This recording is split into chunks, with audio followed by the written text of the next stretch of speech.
இன்னைக்கு நம்ம ஒரு முக்கியமான டாபிக் பார்க்க போறோங்க. நம்ம பேக் பெயின் வருது இல்லையா, இது எதனால வருது, இதுக்கு செய்யப்படக்கூடிய சர்ஜரி அறுவை சிகிச்சை முறை என்ன அப்படிங்கிற ரெண்டு விஷயம் நிறைய பேருக்கு புரியறது கிடையாதுங்க. எதனால ஃபர்ஸ்ட் பேக் பெயின் வருது? இப்போ நம்மளுக்கு இருக்கக்கூடியது மொத்தம் முதுகுத்தண்டில் 33 வெர்டிப்ரா அப்படின்னு சொல்லக்கூடிய முதுகுத்தண்டுகளில் 33 எலும்புகள் இருக்குது. இதோட வளைவு பார்த்தீங்கன்னா அந்த எஸ், ஆங்கில எழுத்து எஸ் மாதிரி இருக்குது. குறிப்பாக இந்த முதுகுத்தண்டோட கீழ்ப்பகுதியில் L5 S1 இல்லை L4 L5 இதுக்கு இடையில் இருக்கக்கூடிய அந்த டிஸ்க்கு தான் பொதுவாக டேமேஜ் ஆகுது. ஆனால் அவ்வளோ எளிதாக இந்த முதுகுத்தண்டு டேமேஜ் ஆகிடாது. ஏன் அப்படின்னா இதுதான் காரணம். நம்ம முதுகுத்தண்டை சுற்றியுள்ள பல்வேறு தசைகள், ஏகப்பட்ட தசைகள் இருக்குங்க. முதுகுத்தண்டுங்கிறது உள்ளார இருக்குது, ஆனால் அதை சுற்றி பல்வேறு தசைகள் இதுக்கு சப்போர்ட் கொடுக்குது. நம்மளோட உடம்போட சைடில் இருக்கக்கூடிய தசைகள், பிருஷ்ட பகுதியில் இருக்கக்கூடிய தசைகள், உடம்போட வயிற்று பகுதியில் முன்பகுதியில் இருக்கக்கூடிய தசைகள் எல்லாமே சேர்ந்து ஒரு டைட் கன்ஸ்ட்ரக்ஷன் கொடுக்குது, ஒரு சப்போர்ட் கொடுக்குது நம்ம முதுகுத்தண்டுக்கு. நார்மலாக நம்ம பெல்விஸ் பகுதி இருக்குது பார்த்தீங்களா, இந்த பெல்விஸ் பகுதியிலேருந்து இங்கேருந்து ஃபஸ்ட்டு வரக்கூடியது இந்த L5 S1 அந்த இடுப்பு எலும்பு, இது ரெண்டுக்கு இடையில் இருக்கக்கூடிய டிஸ்க்கு. இது ஒரு டிஸ்க்கு L5 S1. இது வந்து L5க்கும் L4க்கும் இடையில் இருக்கக்கூடிய டிஸ்க்கு, இது ரெண்டாவது. மூணாவது L3க்கு L4க்கும் இடையில் இருக்கக்கூடிய டிஸ்க்கு. இப்போ பார்த்தீங்கன்னா டிஸ்கை சுற்றி நரம்புகள் வெளியே வந்துக்கிட்டு இருக்கு. குறிப்பாக இந்த L4 L5 இல்லைனா L5 S1 தான் அதிகமாக டேமேஜ் ஆகும். எந்தெந்த காரணங்களால் இந்த ரெண்டு எலும்புகளுக்கும் இடையில் இருக்கக்கூடிய டிஸ்க்கு டேமேஜ் ஆகலாம் அப்படிங்கிறது பல விஷயங்கள் இருக்குங்க. இப்போ பைக்கில் போகிறது, தொடர்ந்து உட்கார்ந்து கொண்டே இருக்கிறது, பல வருடக்கணக்கில் உட்கார்ந்து கொண்டே வேலை செய்பவர்களுக்கு தாங்க பொதுவாக இந்த டிஸ்க்கு பகுதி கொஞ்சம் கொஞ்சமாக டேமேஜ் ஆக ஆரம்பிக்கும். இது வந்து ஸ்லிப்பிங் ஃபார்வேர்டு. இது ஏதாவது அடிபட்டால் ஏற்படக்கூடிய விஷயம். மற்றபடி ஜென்ரலாகவே மெதுவாக இந்த டிஸ்க்கு பகுதி கிழிஞ்சி டிஸ்க்குள்ளே இருக்கக்கூடிய திரவ பகுதி, ஒரு லிக்விட் மாதிரி திரவ பகுதி வெளியே வருங்க.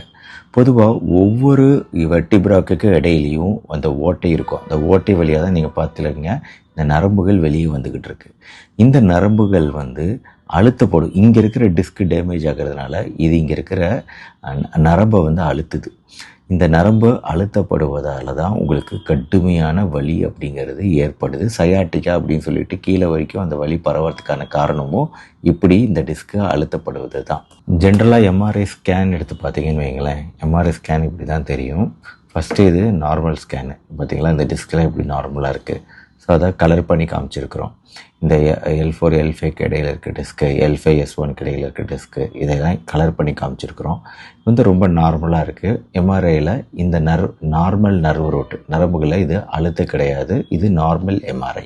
சில பேருக்கு இந்த டிஸ்க்கு பகுதி டேமேஜ் ஆகலாம். டேமேஜ் ஆகும்போது உங்களுக்கு தெரியும். ஸோ அந்த டிஸ்க்கு பகுதியோட நிறமே மாறிடுச்சு பாருங்கள். ஏன் கொஞ்சம் கருப்பு நிறத்தில் இங்கே தெரியுது அப்படின்னா அந்த இடத்துல ரத்தம் வந்துடுச்சு. அதனால் வந்து உங்களுக்கு கிழிஞ்சு போய் டிஸ்கோட மெட்டீரியல்லாம் வெளியே போய் அது அழுத்திக்கிட்டு இருக்கு. அந்த அழுத்தம் தான் நீங்கள் இங்கே பார்க்குறீங்க. முதல்ல நார்மலாக இருந்த அந்த நர்வ் ரூட்டு அப்படிங்கிறது இப்போது கம்ப்ரஸ் ஆகிருக்கிறது உங்களுக்கு எம்ஆர்ஐ மூலமாக தெரியுது. இப்போ இந்த பிரச்சனையை சரி செய்யறதுக்கு நம்மளுக்கு எக்ஸசைஸ் மட்டுமே போதுங்க. இந்த பேக் மசில் எக்ஸசைசஸ் நம்ம முதுகுத்தண்டில் நடுவில் வரக்கூடிய அந்த நரம்பை சுற்றி இருக்கக்கூடிய அந்த தசைகளுக்கு நம்ம கொடுக்கக்கூடிய பயிற்சிகள் வந்து இந்த இரிட்டேஷனை குறைக்குங்க. முக்கியமாக நான் ரெக்கமெண்ட் பண்ணக்கூடிய எக்ஸசைஸில் முக்கியமான எக்ஸசைஸு பர்டு டாக் எக்ஸசைஸு. பல வாட்டி நான் இதை செஞ்சு காமிச்சிருக்கிறேன். இடது கை கீழே இருக்குது, வலது கால் கீழே இருக்குது, வலது கை மேலே இருக்குது, இடது கால் மேலே இருக்குது. இந்த பொசிஷனில் மெயின்டைன் பண்ணுறது தான் பேர்டு டாக் போஸு. இது வந்து நம்ம 6 வாட்டி பண்ணணும், மாற்றி பண்ணணும். இது மாதிரி 20 செகண்ட் பண்ணுங்க. ரெண்டாவது லஞ்சஸ் பயிற்சி. இதை கொஞ்சம் செஞ்சு காமிச்சா தான் உங்களுக்கு தெரியும். அப்படி செய்யும்போது நம்மளோட இந்த பகுதி தசைகள் எல்லாமே பிருஷ்ட பகுதி இதெல்லாம் நல்லா ஒர்க் ஆகும். இந்த மாதிரி பேர்டு டாகில் வந்து நம்மளோட கோர் பகுதி, கீழே வயிற்றோட முன்பகுதியில் இருக்கக்கூடிய தசைகள், முதுகுக்கு பின்பகுதியில் இருக்கக்கூடிய தசைகள் இதெல்லாம் ஆக்டிவேட் ஆகும் பேர்டு டாகில்.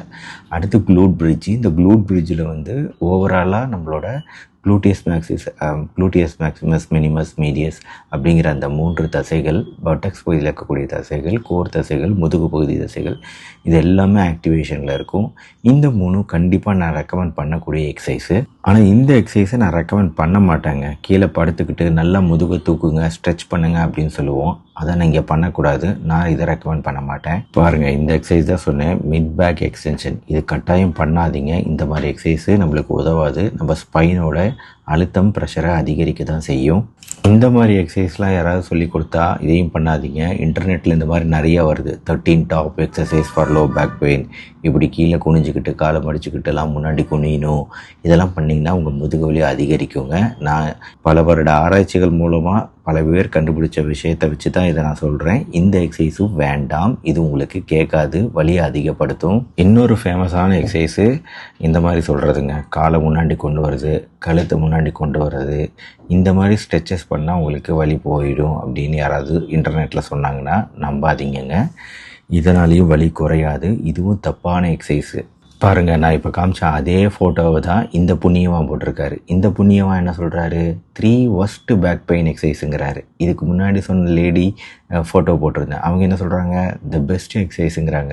அதனால தாங்க சொல்கிறேன், இந்த முதுகுவலி பொறுத்த வரைக்கும் எதை செய்யணும் எதை செய்யக்கூடாதுங்கிற கன்ஃபியூஷன் பல பேருக்கு இருக்குது. பல பேர் தங்களை ஒரு மிகப்பெரிய டெக்னிக்கல் ஸ்பெஷலிஸ்ட்டாக நினச்சிக்கிட்டு தப்பாக எக்ஸசைஸ் சொல்லித்தராங்கங்க. இதனால் நிறைய பேர் வலி குறையாமல் அவதிப்பட்டுக்கிட்டு இருக்காங்க. அடுத்து இந்த எக்ஸசைஸுங்க, ஒரு காலை மடக்கிட்டு இன்னொரு காலை மேலே வச்சுக்கிட்டு பண்ணுறது. இந்த மாதிரி எக்ஸசைஸ்லாம் நானே தெரியாமல் பண்ணியிருக்கிறேன், சொல்லி கொடுத்துருக்குறேன். அதுக்கப்புறம் இப்போ லேட்டஸ்ட்டாக தான் இதெல்லாம் புரிஞ்சுக்கிட்டு இது தப்பான எக்ஸசைஸ்ன்னு சொல்லியிருக்கிறேன். இதுவுமே கேட்காதுங்க. 2 காலையும் மடக்கிக்கிட்டு, இங்கே பாருங்க, 2 காலையும் மடக்கிக்கிட்டு வயிற்று மேலே மடக்கி பிடிச்சிக்கிட்டா வலி குறையும்னு சொல்கிறாங்க. பார்த்தீங்களா, இதுவும் ஒரு மிகப்பெரிய கட்டுக்கதை. நம்பாதீங்க, இது உங்களுக்கு கேட்காது. உங்கள் முதுகு வலியை அதிகரிக்கும், ஸ்ட்ரெச்சை அதிகரிக்கும். என்னை பொறுத்த வரைக்கும் இந்த தசைகளுக்கான பயிற்சி 3 விஷயங்கள் அடங்கிடுங்க. இதை நான் சொல்லி கொடுத்துருக்குறேன் என்னோடய பேக் பெயின் வீடியோவில். அதை நீங்கள் பாருங்கள். இப்போ நம்ம என்ன பார்க்க போகிறோம்னா, பேக் பெயின் பண்ணக்கூடிய ஆப்ரேஷனுங்க. ஓப்பன் சர்ஜரி அப்படிங்கிறது பயங்கர ரிஸ்கியான விஷயம் பேக் பெயினை பொறுத்த வரைக்கும்.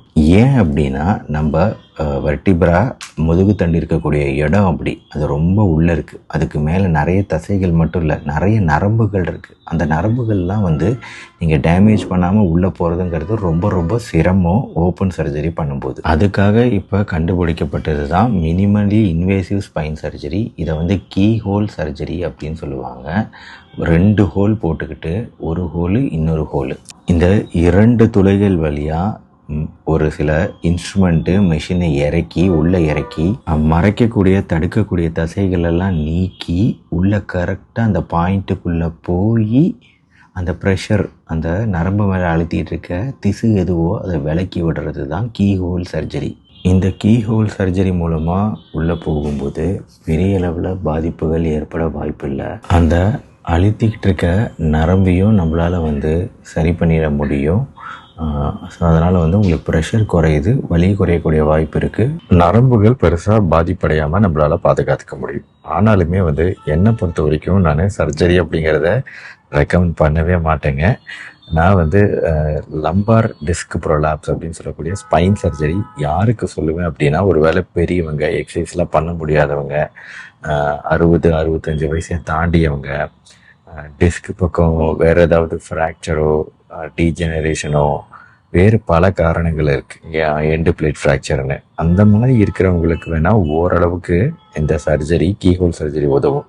ஆனால் மற்றபடி நடுத்தர வயதினர், இள வயதினர் யாருக்குமே இதை ரெக்கமெண்ட் பண்ண மாட்டேன். நான் எதுக்காக இதை சொல்கிறேன் அப்படின்னா, ஒரு புரிதல் அவேர்னஸ்க்காக இந்த வீடியோவை நான் உருவாக்கியிருக்கேனே தவிர சர்ஜரி அப்படிங்கிறதே நான் அட்வைஸ் பண்ண மாட்டேன்.